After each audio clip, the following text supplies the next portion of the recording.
Hello दोस्तों, welcome to the buzz the brave manga. आज हम ग्लोबल फ्रीज का नया चैप्टर कंटिन्यू कर रहे हैं जो मैंने आपके लिए इंग्लिश में रिवराइट किया है। पूरा विजुअल्स और एडिट्स मैंने खुद बनाया है ताकि एक्सपीरियंस स्मूथ रहे। ओरिजिनल मांगा को ऑफिशियल सोर्स से सपोर्ट जरूर करें। चलिए स्टार्ट करते हैं आज का chapter. Chapter 2683 relic resources 1। Dragon clan यहूया लोगों की 5वीं पीढ़ी से संबंधित है और वे स्टार क्लैन से एक पूरे युग एरा द्वारा अलग है। दोनों समूह में कभी टकराव नहीं हुआ, लेकिन बाई लोंगजी ने फिर भी उन्हें बहुत ऊंची रेटिंग इवैल्यूएशन दी। बाई लोंगजी ने झंगी को बताया कि स्टारी स्काई क्लैन अतीत में वाकई अविश्वसनीय रूप से शक्तिशाली था, लेकिन उनके खंडहरों रूइंस को लापरवाही से न छूना ही बेहतर है, क्योंकि वे निश्चित रूप से खतरनाक होंगे। शांतिप्रिय ईहेन क्लैन के विपरीत स्टार क्लैन एक अत्यंत युद्धप्रिय जाति है। झंगी की वर्तमान ताकत को देखते हुए वहां जाना निश्चित रूप से बेहद खतरनाक होगा। सुनने के बाद झंगी एक पल के लिए शांत रहे, फिर बोले, हाँ, अगर मैं नहीं गया और ये मौका चूक गया तो क्या मुझे फिर कभी ऐसा अवसर मिलेगा? उन्होंने बाई लोंगजी की ओर देखा। उनकी आंखों में दृढ़ संकल्प की एक हल्की सी चमक कौंधी। बाई लोंगजी ने तुरंत उत्तर नहीं दिया, बल्कि धीरे से आह भरी। अगर तुम जाने की जिद करते हो तो सावधान रहना। हालांकि स्टार क्लैन विलुप्त हो चुका है, लेकिन उनके खंडहर साधारण नहीं है। वो सभ्यता का कोई मामूली अवशेष नहीं है। वो विनाशकारी शक्ति से भरा एक युद्ध अवशेष, बैटल रेमनेंट है। अगर तुम कुछ हासिल कर सको तो वो अच्छी बात होगी, लेकिन अगर तुमने स्टार क्लैन के खंडहरों में किसी संकट को ट्रिगर कर दिया तो परिणाम अकल्पनीय होंगे। झंग यी ने अपना सुझाव फिर से दिया। क्या ड्रैगन्स हमारे साथ आ सकते हैं? हम जो भी संसाधन प्राप्त करेंगे उसका 10 या 20% 1 और 2 टेंथ्स आपको देना चाहते हैं। बाई लोंगजी ने धीरे से अपना सिर हिलाया और झंग यी के सुझाव को खारिज कर दिया। हम ड्रैगन्स का अपना रास्ता है और हमें उनकी शक्ति पर निर्भर रहने की आवश्यकता नहीं है। तुम ये अवशेष अपने पास रख सकते हो। उसका चेहरा उदासीन था। हालांकि स्टार क्लैन का जिक्र करते समय वो थोड़ा भावुक, इमोशनल महसूस कर रहा था, लेकिन उसकी आंखों में लालच का कोई नामो निशान नहीं था। झंग यी का दिल अनजाने में कांप उठा। क्या यही ड्रैगन जाति के आत्मविश्वास का स्रोत है? बाई लोंगजी के रवैये ने स्पष्ट रूप से दिखाया कि उसे स्टारी स्काई क्लैन के खंडहरों की बिल्कुल भी परवाह नहीं थी। आखिरकार ये तर्कसंगत भी है। एक शक्तिशाली जाति जिसने 5वें युग पर शासन किया, दृक देवताओं को दबाया और अभी भी अपनी विरासत को बरकरार रखा है, वो एक हारी हुई जाति के मामूली अवशेषों का लालच क्यों करेगी? झंग यी ने अपनी नाक छुई और मन ही मन सोचा, आप तो बहुत ऊंचे और महान हैं, लेकिन मैं सच में गरीब हूं। झंग यी ने और कुछ नहीं कहा। वे चुपचाप बाई लोंगजी के शब्दों पर विचार करने लगे। अंत में उन्होंने अपना मन बना लिया और वैसे भी जाने का फैसला किया। अगले दिनों में किंगडम ऑफ ज़ेपेन लगातार झंग यी से पूछता रहा कि क्या वे स्टार क्लैन के खंडहरों को खोजने के लिए ब्रह्मांड, यूनिवर्स में जाने के लिए तैयार है। एमनो मिनकानुशी, अमानोमी नो नाका नो कमी का रवैया अत्यंत ईमानदार है। उन्होंने कहा कि इस यात्रा के लिए झंग यी की स्पेसक क्षमताओं का होना अनिवार्य है। झंग यी के समर्थन के बिना उनकी विमानन तकनीक, एविएशन टेक्नोलॉजी स्टार कॉरिडोर तक नहीं पहुंच पाती। आखिरकार उनके वर्तमान तकनीकी स्तर के साथ 3.2 प्रकाश वर्ष की दूरी तय करने में कम से कम कई दशकों की उड़ान लगती। उस समय तक स्टारी स्काई कॉरिडोर उड़कर किसी दूसरी जगह चला गया होता। 10 से अधिक बार पूछे जाने के बाद झंग यी अंततः मान गए। उन्होंने इन प्राचीन जातियों पर पूरी तरह भरोसा नहीं किया, लेकिन स्टारी स्काई क्लैन के खंडहरों में छिपी शक्ति ने उन्हें वाकई लुभाया। मैं इसे लिस्ट में जोड़ने पर विचार कर सकता हूं, लेकिन हमें इस पर सावधानी से चर्चा करनी होगी। ये सुनकर कि झंग यी का लहजा नरम पड़ गया है, एमनो मिनकानुशी बहुत खुश हुए। उन्होंने तुरंत कहा, ठीक है, मैं अभी अन्य समूहों के प्रतिनिधियों को बुलाता हूं और हम इस पर मिलकर चर्चा करेंगे। इसलिए झंग यी और 5 प्रमुख समूहों के प्रतिनिधियों के बीच वर्चुअल मीटिंग के जरिए लंबी चर्चा हुई। झंग यी के सामने 3D इमेज, 3D इमेजेस दिखाई दी। उन्होंने उन परिचित चेहरों को देखा, स्काई क्लैन का कॉन्ग, टाइटन क्लैन का गुचावे, फैंग वुल्फ क्लैन का क्रोबा और आयरन क्लैड क्लैन का गु। उन्हें देखते ही झंग यी ने बात शुरू की, तुम चाहते हो कि मैं हुएक्सू किंगडम छोड़कर सितारों के बीच जाऊं? क्या ऐसा तो नहीं कि तुम मुझे धोखा देने की कोशिश कर रहे हो? बोलते समय उनकी ठंडी नजर वहां मौजूद 5 लोगों पर घूमी। एमनो मिनकानुशी सहित 5 लोग हतप्रभ, अस्टॉनिश्ड दिखाई दिए। 5 समूहों के प्रतिनिधियों ने अपना सिर हिलाया, ये संकेत देते हुए कि उनका ऐसा कोई इरादा नहीं था। हेवनली पैलेस के मुख्य देवता ने लाचारी में सिर हिलाया, केओस साहेब, आप ऐसा कैसे सोच सकते हैं? तारामंडल, स्टारी स्काई, आपका घरेलू मैदान, होम ग्राउंड है और आपके पास विश्व स्तरीय विमानन तकनीक और युद्धपोत है। क्या ब्रह्मांड में आपसे टकराना अपनी कब्र खुद खोदने के बराबर नहीं होगा? स्काई क्लैन के कॉन्ग ने भी बात रखी, केओस, हमारा आपको नुकसान पहुंचाने का कोई इरादा नहीं था। आपकी अंतरतारकीय यात्रा तकनीक, इंटरस्टेलर ट्रैवल टेक्नोलॉजी के बिना हमें स्टार कॉरिडोर में प्रवेश करने का मौका भी नहीं मिलता। हम इस खजाने को साथ मिलकर साझा करने की उम्मीद करते हैं।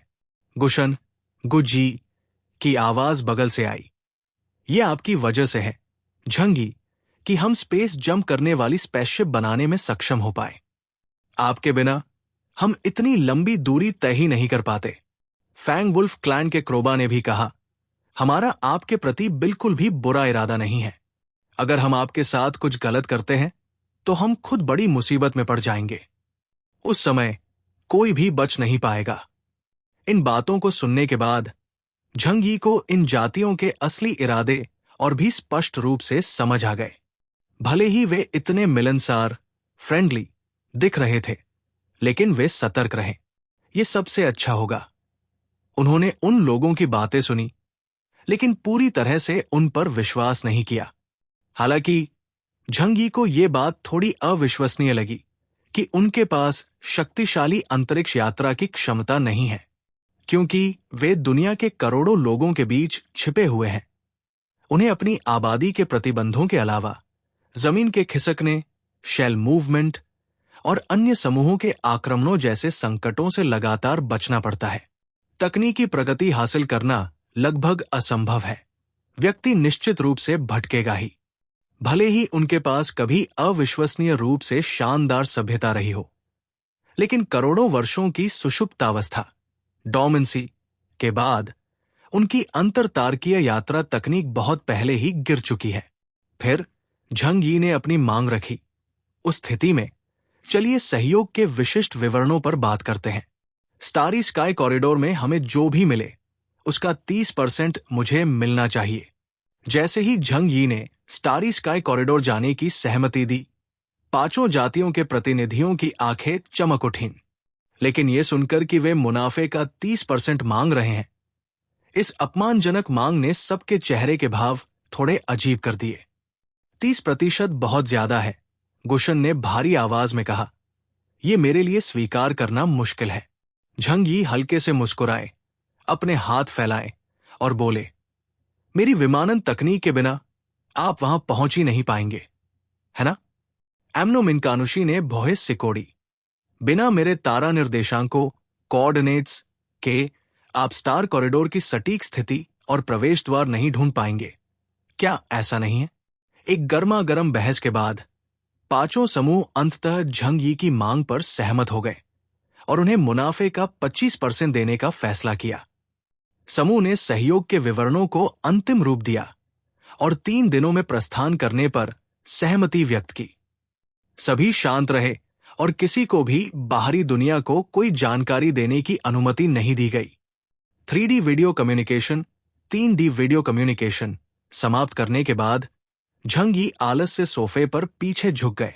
उन्होंने काले रंग के आरामदायक कपड़े, लाउंजवेयर पहने थे जो उनके शरीर पर बिल्कुल फिट थे, उनके सुगठित शरीर को उभार रहे थे और उन्हें एक छिपे हुए ड्रैगन का रूप दे रहे थे।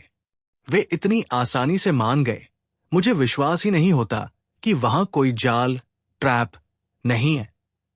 वे मुस्कुराए और अपनी आंखें सिकोड़ ली। लेकिन सच में, क्या तुम वाकई जानते हो कि शिकारी कौन है और शिकार कौन? Chapter 2684 relic resources 2। 5 प्रमुख जातीय समूहों के प्रतिनिधियों के साथ अपनी बैठक समाप्त करने के बाद झंग यी ने चर्चा के लिए स्काईजी फोर्ट्रेस के मुख्य सदस्यों की एक बैठक बुलाई। इसे चर्चा कहा गया, लेकिन यह मूल रूप से सिर्फ एक सूचना, नोटिफिकेशन थी, क्योंकि तियनहाई और यहां तक कि हुएक्सू किंगडम की वर्तमान कार्रवाइयां 2 लोगों की टीम झंग यी और यांग जिंगसिन पर निर्भर करती है। एक बार जब वे कुछ करने का फैसला कर लेते हैं तो वे उसे पूरा करते हैं। डेंग शेंटोंग ने तुरंत एक अलग दृष्टिकोण, पर्सपेक्टिव पेश किया। झंग यी, ये ऑपरेशन बहुत ज्यादा खतरनाक है, खासकर जब 5 प्रमुख नस्लों का रवैया पारदर्शी, ट्रांसपेरेंट नहीं है। वे तुम पर कोई साजिश कर सकते हैं या कोई संभावित खतरा भी पैदा कर सकते हैं। झंग यी हल्के से मुस्कुराए और रिलैक्स लहजे में जवाब दिया, ये अवसर बहुत महत्वपूर्ण है। अगर हम इसे चूक गए तो हमें ऐसा मौका फिर कभी नहीं मिलेगा। हमें इसे पकड़ना ही होगा। चिंता मत करो, मैं सावधान रहूंगा। डेंग शेंटोंग और अन्यों ने एक दूसरे को देखा और अंत में आह भरी, चूंकि आपने अपना फैसला ले लिया है तो हम और कुछ नहीं कह सकते। वे झंग यी के फैसले पर भरोसा कर सकते हैं और उनकी सुरक्षा के लिए तैयारी कर सकते हैं। झंग यी ने उनसे कुछ और शब्द कहे और उन्हें सुनने के बाद हर कोई झंग यी के इरादों को समझ गया और इसलिए उन्हें रोकने की कोशिश बंद कर दी। झंग यी के जाने के बाद हुएक्सू किंगडम की सुरक्षा सुनिश्चित करने के लिए डेंग शेंटोंग, बैली चेंकिंग, WD और अन्यों को घर की रखवाली, गार्ड द होम का काम सौंपा गया। अब चाहे झंग यी मौजूद हो या नहीं, हुएक्सू किंगडम के पास पहले से ही पर्याप्त मजबूत रक्षात्मक क्षमताएं हैं। इसके अलावा 5 प्रमुख नस्लों के उच्च रैंकिंग अधिकारी झंग यी के साथ ब्रह्मांड की यात्रा करेंगे, इसलिए थोड़े समय के लिए कोई खतरा नहीं होगा। 3 दिन बाद भोर, डॉन के समय झंग यी ने संक्षेप में होतू और अन्यों का अभिवादन किया, हुएक्सू किंगडम के अपने साथियों से विदा ली और निकलने का फैसला किया। इस बार वो न केवल अपनी ताकत सुधारने के लिए ऐसा कर रहे थे, बल्कि हुएक्सू किंगडम के भविष्य के लिए और उस अज्ञात ब्रह्मांड में अपनी शक्ति खोजने के लिए भी। ड्रीमर के कॉकपिट में बैठे झंग यी सामने गहरे अंतरिक्ष, डीप स्पेस को ध्यान से देख रहे थे। उनका दिमाग शांत था। वे जानते थे कि अंतरिक्ष की ये यात्रा बाहरी दुनिया की कल्पना से कहीं अधिक जटिल, कॉम्प्लिकेटेड थी। उनका हर कदम हुएक्सू किंगडम का भविष्य तय करता है और यहां तक कि पूरे ब्रह्मांड के गेजू, ढांचा और पैटर्न को बदल सकता है। गॉड ऑफ हेवनली मिनका, एमनो मिनकानुशी और 5 नस्लों के प्रतिनिधि केबिन में खड़े थे, लापरवाही से स्टार कॉरिडोर की अपनी आगामी यात्रा के बारे में चर्चा कर रहे थे। वे थोड़े नर्वस थे क्योंकि ये ऑपरेशन उनके समुदाय के भविष्य के लिए महत्वपूर्ण था। इसके अलावा उनके मन में स्टार क्लैन के महान अवशेषों के लिए एक धुंधली सी उम्मीद, एंटिसिपेशन भी थी।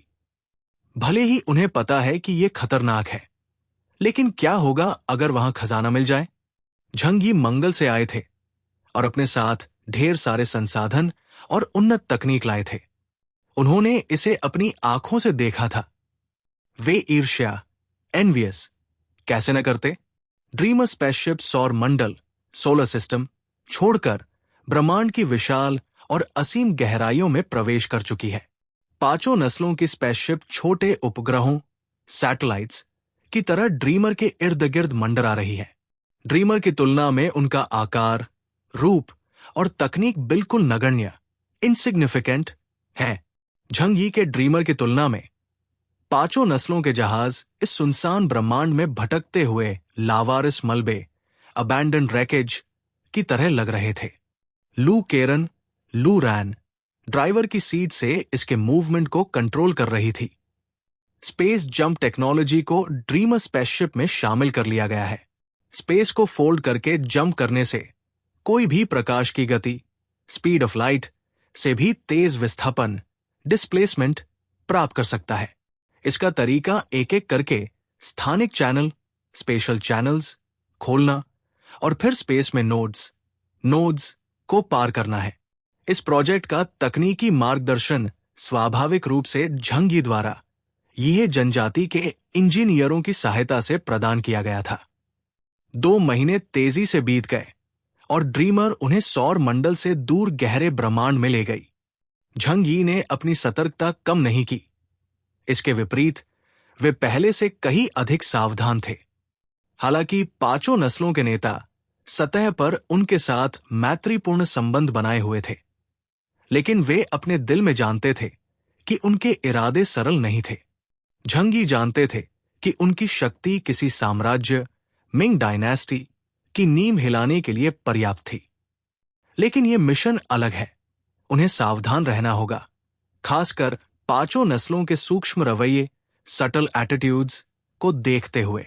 जैसे जैसे समय बीतता गया, पांचों नस्लों के उच्च अधिकारी ड्रीमर जहाज पर अपनी सतर्कता धीरे धीरे कम करने लगे और वे अपनी अनौपचारिक बातचीत में कुछ जानकारी उजागर करने लगे। शुरू में वे स्टारी स्काई कॉरिडोर में होने वाली अजीब घटनाओं के बारे में बात कर रहे थे, लेकिन जैसे जैसे बातचीत गहरी हुई, उनकी बातें और भी अजीब होती गई। एम्नो मिनकानुशी, जब हम सफलतापूर्वक स्टार कॉरिडोर पहुंच जाएंगे तो हम केओस, झंगी को उस खतरनाक इलाके में कैसे ले जाएंगे? हमें उसे खत्म करने की जरूरत है ताकि हम बिना किसी चिंता के इस खंडहर की खोज कर सकें। सेलेस्टियल नस्ल का प्रतिनिधि स्पष्ट रूप से उत्साहित था। वो अपनी नस्ल की विरासत प्राप्त करने की उम्मीद से भरा था। अमानो मीची, हेवनली गॉड, हल्के से हंसा, जैसे उसे इस सवाल पर कोई हैरानी नहीं हुई। स्टार कॉरिडोर कोई साधारण जगह नहीं है। ये अज्ञात खतरों से भरी है।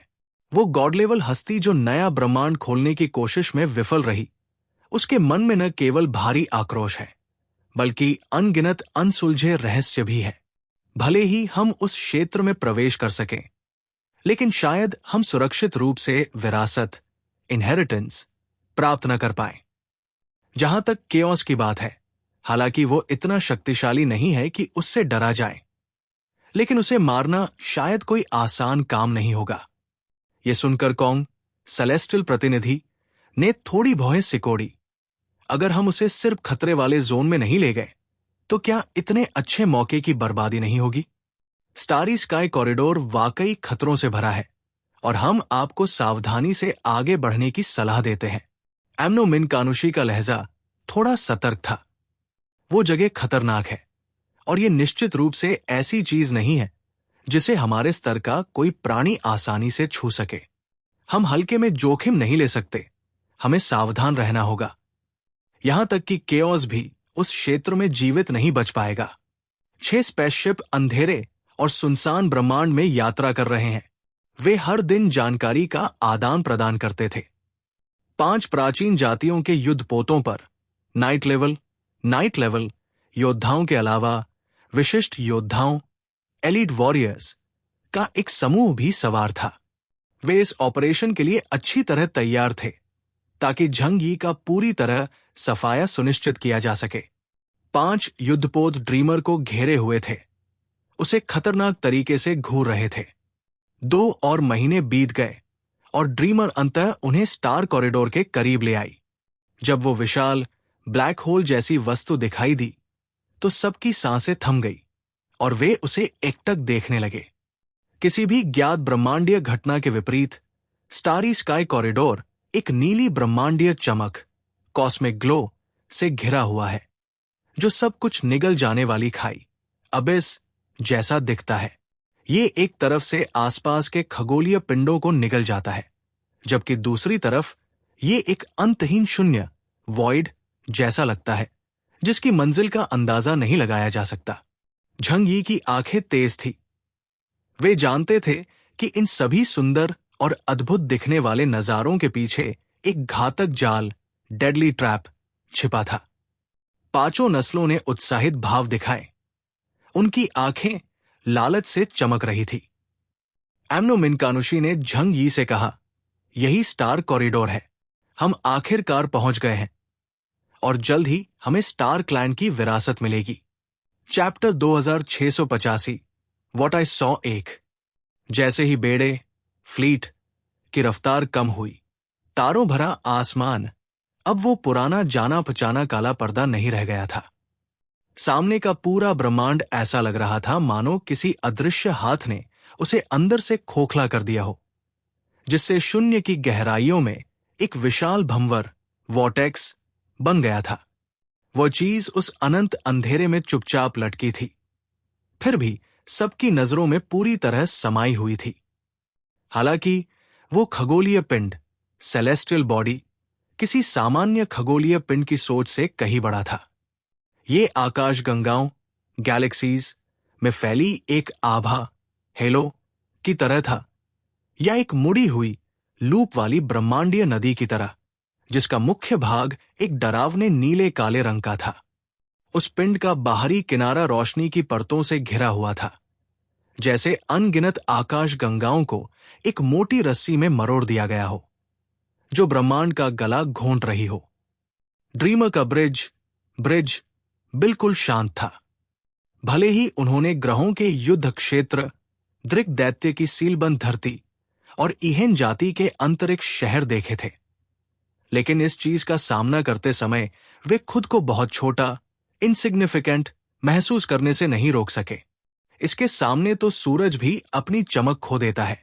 एक ऐसी सभ्यता जो कभी ब्रह्मांड के शिखर तक विकसित हुई थी। उनके छोड़े गए खंडहर भी तारों वाले आसमान को रोशन कर सकते हैं। ये स्टारी स्काई कॉरिडोर है? यांग जिंगसन ने धीरे से पूछा। उसकी आवाज में हमेशा वाली हंसी मजाक नहीं थी, बल्कि एक गंभीर स्वर था, जो उस अज्ञात, शक्तिशाली और रहस्यमयी चीज के लिए सम्मान दिखा रहा था। इतने विशाल ब्रह्मांडीय अस्तित्व के सामने तेज बोलना भी इंसानियत की तौहीन जैसा लगता है। लू रैन ने अपनी उंगलियों से कंट्रोल पैनल को हल्के से थपथपाया, लेकिन उसकी आंखें लाइट स्क्रीन पर मौजूद उस विशाल चीज पर टिकी थी। नीली रोशनी उसकी पुतलियों में धीरे धीरे फैल रही थी, जैसे वो उसे पूरा निगल जाना चाहती हो। डेटा स्क्रीन पर झरने, वाटरफॉल की तरह बह रहा था। ग्रेविटी की रीडिंग पागलों की तरह बदल रही थी। स्पेस का घुमाव, कर्वेचर पूरी तरह से अजीब और विकृत था, और ऊर्जा का उतार चढ़ाव इंसानी उपकरणों द्वारा तय की गई सीमा के भी पार चला गया था। बनावट, स्ट्रक्चरली के हिसाब से यह विशाल पिंड एक स्थिर आर्टिफिशियल सिंगुलैरिटी चैनल के करीब है। ब्रिज पर लिंक की आवाज गूंजी, शांत और साफ।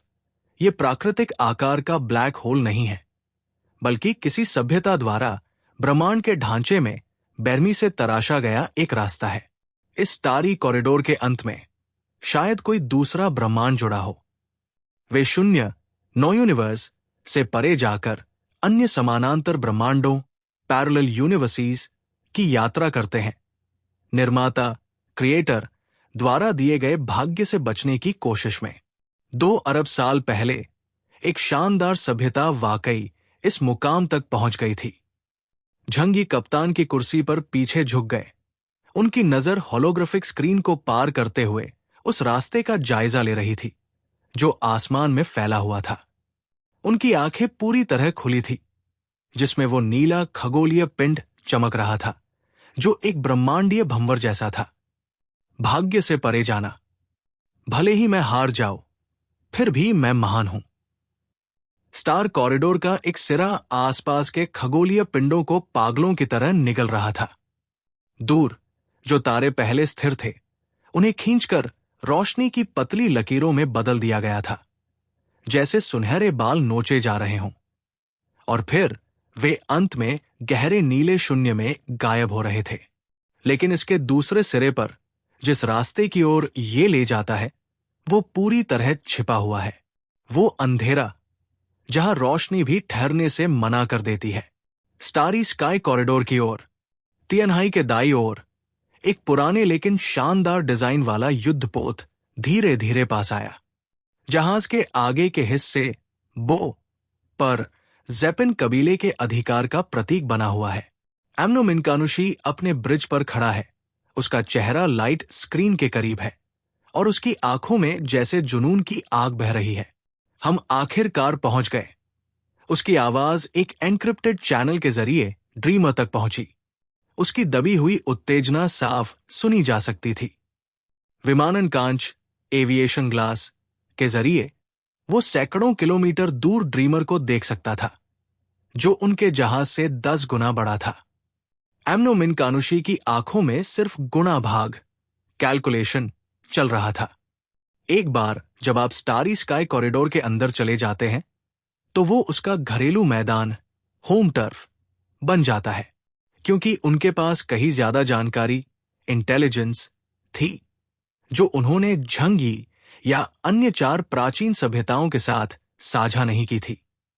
तब तक वे न केवल झंग यी को खत्म करने का मौका ले सकते थे, बल्कि उनके पास कॉरिडोर के किनारे पर कुछ फायदे उठाने का मौका भी होगा। हालांकि उनमें और गहराई में जाने की हिम्मत नहीं थी। स्टार क्लैन के सामने वो सिर्फ एक नाइट था, जो एक चींटी से भी कम था। दूसरी तरफ सेलेस्टियल क्लैन के प्रमुख जहाज पर एक सुनहरा प्रतीक चमक उठा। कॉन्ग फ्लैगशिप के केंद्र में बने प्लेटफॉर्म पर हाथ फैलाकर खड़ा था, जैसे पूरे तारों के समंदर को गले लगा रहा हो। चलो जल्दी वहां चलते हैं। कॉन्ग खुद को बोलने से नहीं रोक सका। उसकी आवाज काफी ऊंची, हाई पिच्ड थी। अगर हम स्टार क्लैन के अवशेष हासिल कर लें तो ये हमारी सभ्यता को और भी मजबूत बना देगा। हमें शायद जेनेटिक लॉक को तोड़ने और ओमेगा लेवल तक पहुंचने का मौका भी मिल जाए। फैंगुल्फ क्लैन के जहाज पर एक दुबली आकृति ने कंट्रोल पैनल के किनारे पर हाथ रखे थे। उसके नुकीले दांत थोड़े बाहर निकले हुए थे और आंखें जंगलीपन से भरी थी। ओमेगा, क्रोबा ने अपने होठों के कोने को चाटा। अब से कौन पृथ्वी की भूमिगत दुनिया में छिपकर गुजारा करेगा? किसे अब भी ड्रकर्स के इशारों पर काम करना होगा? हम ब्रह्मांड के सबसे ऊंचे शिखर पर खड़े हो सकते हैं। टाइटन ब्रिज पर गुचावे ने भारी आवाज में कहा, ओमेगा तक पहुंचने के बाद ही हम अपने भाग्य को खुद कंट्रोल करने के काबिल होंगे। उस समय दृक देवता हमारे रास्ते के पत्थर से ज्यादा कुछ नहीं होंगे। निर्माता, क्रिएटर, वो रुका। उसके चेहरे पर एक जुनूनी चमक थी। निर्माता भी ओमेगा योद्धाओं की हार जीत का फैसला नहीं कर सकता। आयरन क्लैड क्लैन के गुशन ने धीरे से ठंडी हुकार भरी और उसके सीने के कवच, ब्रेस्ट प्लेट पर गहरे लाल रंग की दरारें उभर आईं, जो उनके कबीले का प्राचीन निशान था। अंत में जब तक हम स्टार क्लैन की विरासत हासिल कर सकते हैं, हमारे पास वापस मेज पर बैठने, right to sit back at the card table का हक होगा। उसने ड्रीमर की ओर देखा। उसका स्वर जलन और गुस्से से भरा था। वरना भविष्य में हमें सिर्फ दूसरों के इशारों पर ही नाचना होगा। चैनल सहमति की आवाजों से भर गया। प्राचीन सभ्यताओं के वे नेता, जिनकी आंखें चमक रही थी, सोने की तलाश करने वाले उस ग्रुप की तरह लग रहे थे, जो खदान के प्रवेश द्वार पर खड़े होकर सोने की चमक देख रहे हों। एम्नो मिनकानुशी ने एक गहरी सांस ली, अपने तेज धड़कते दिल को शांत किया और ड्रीमर की ओर देखने लगा। लॉर्ड केओस, वो सम्मान से बोला, लेकिन उसका लहजा अपनी उत्तेजना छिपा नहीं सका। कृपया हमें स्टारी स्काई कॉरिडोर के अंदर ले चलें। ड्रीमर के ब्रिज पर सन्नाटा छाया रहा। लू रैन, लाइंग युए और यांग जिंगसिन सब झंग यी पर ध्यान लगाए थे। उनके फैसले का इंतजार कर रहे थे। झंग यी धीरे से खड़े हुए। उन्होंने तुरंत जवाब नहीं दिया, बल्कि कुछ सेकंड तक तारों के उस विशाल भंवर को शांति से देखा। उनकी आंखों में वो विशाल नीला काला पिंड एक घाव जैसा लग रहा था, जिसने ब्रह्मांड की खाल को पूरी तरह से फाड़ दिया हो। वो घाव प्रकाश वर्षों, लाइट ईयर्स तक फैला है, जिसके किनारों से तारों का खून, निहारिकाओं, नेब्यूली का मास और समय और स्थान के टुकड़े बह रहे हैं। यही स्टारी स्काई कॉरिडोर है। उन्होंने उस लक्ष्य को धीमी आवाज में दोहराया। उनके होठों पर एक हल्की मुस्कान आ गई।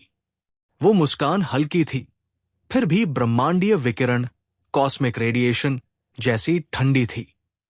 ये पृथ्वी से पहले ही 3.2 प्रकाश वर्ष दूर है। तो अब इस तमाशे, फार्स को खत्म करने का समय आ गया है। चैप्टर 2686, व्हाट आई सॉ दो। उसने एक बहुत ही मामूली और शांत टिप्पणी की। उसकी आवाज मुश्किल से सुनाई दे रही थी, फिर भी वो ब्रिज पर मौजूद हर किसी के कानों तक पहुंची। यांग जिंगसिन ने अपना सिर घुमाया और उसे देखा। उसकी आंखों में कोई हैरानी नहीं थी, बस एक मुस्कान थी जो कह रही थी, आखिरकार ये शुरू होने वाला है।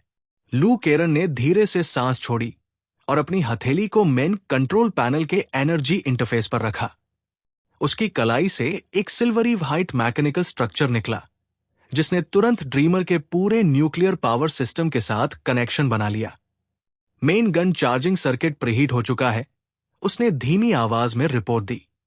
एंटीमैटर चैम्बर स्टेबल है, annihilation field, annihilation field stand by पर है और क्वांटम क्रॉसहेयर लॉकिंग मॉड्यूल को किसी भी समय एक्टिवेट किया जा सकता है। लिंक का वर्चुअल प्रोजेक्शन हवा में चमक उठा।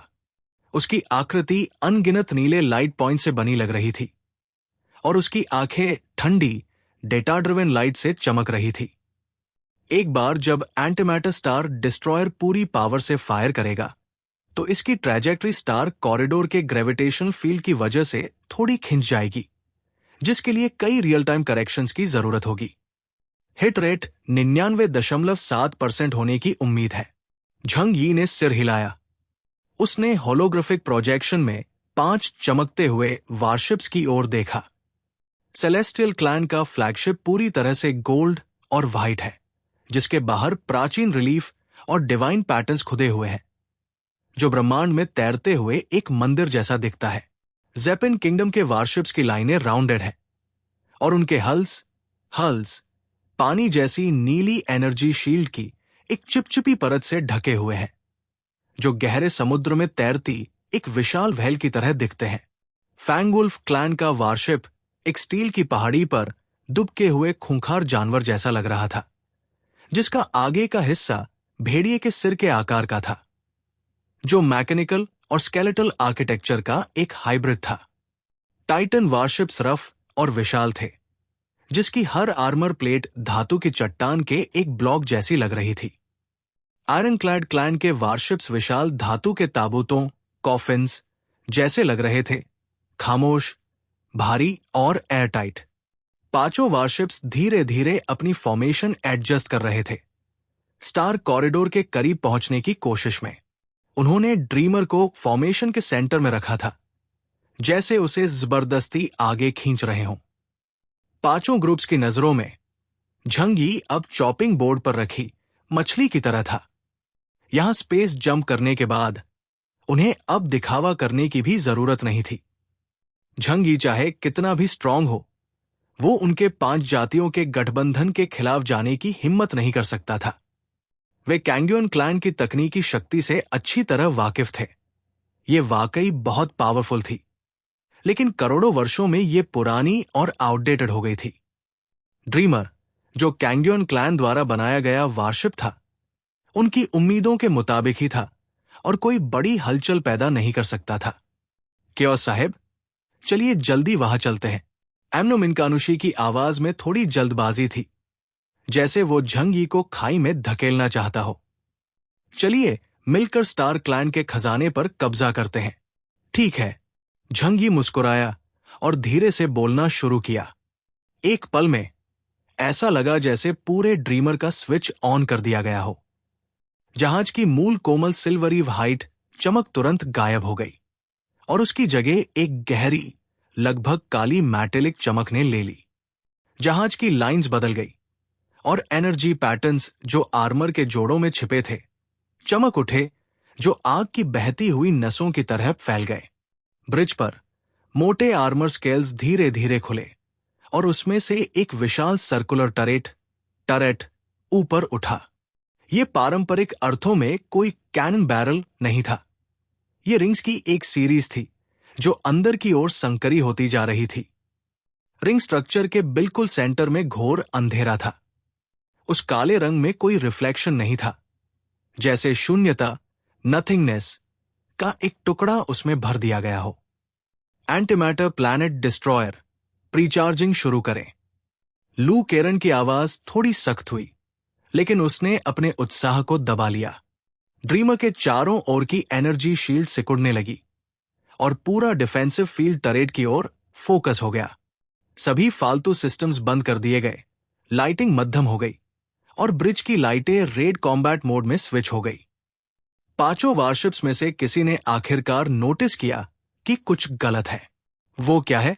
सेलेस्टियल क्लैन फ्लैगशिप के सेंसरी ऑफिसर की पुतलियां सिकुड़ गई। उनकी नजरों के सामने ड्रीमर पर अचानक एक बहुत ही कॉम्प्लेक्स एनर्जी स्ट्रक्चर चमक उठा।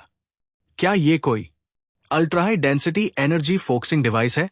एनर्जी इंडेक्स अभी भी बढ़ रहा है। ये डेंजरस थ्रेशोल्ड तक पहुंच गया है।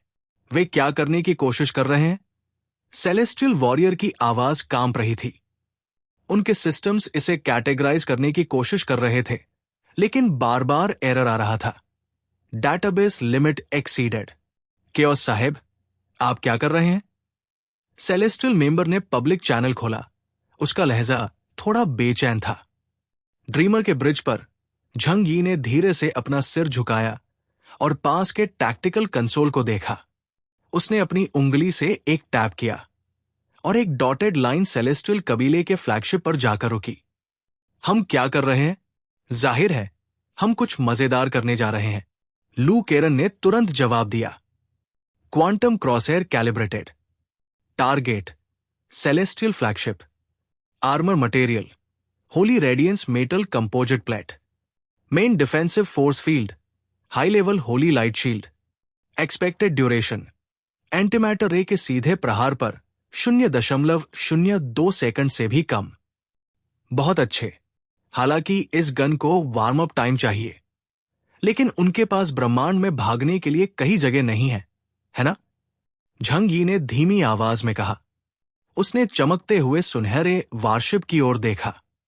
शुरू करते हैं। Antimatter compartment open. लू केरन की उंगली ने जैसे किसी वर्जित बटन को दबा दिया हो। टरेट के सेंटर में मौजूद अंधेरा कांप गया। एक पल में सारी लाइट जैसे सोख ली गई। तुरंत बाद एक काली रोशनी की किरण, ब्लैक बीम ऑफ लाइट, अचानक फूट पड़ी। वो कोई मामूली अंधेरा नहीं था। लाइट की उस बीम ने शून्यता में एक सीधी रेखा खींची और उसके किनारों से अजीब स्पेशल रिपल्स निकलने लगे। ये ड्रीमर से निकली और पलक झपकते ही जहाजों के बीच के सैकड़ों किलोमीटर के फासले को पार कर गई।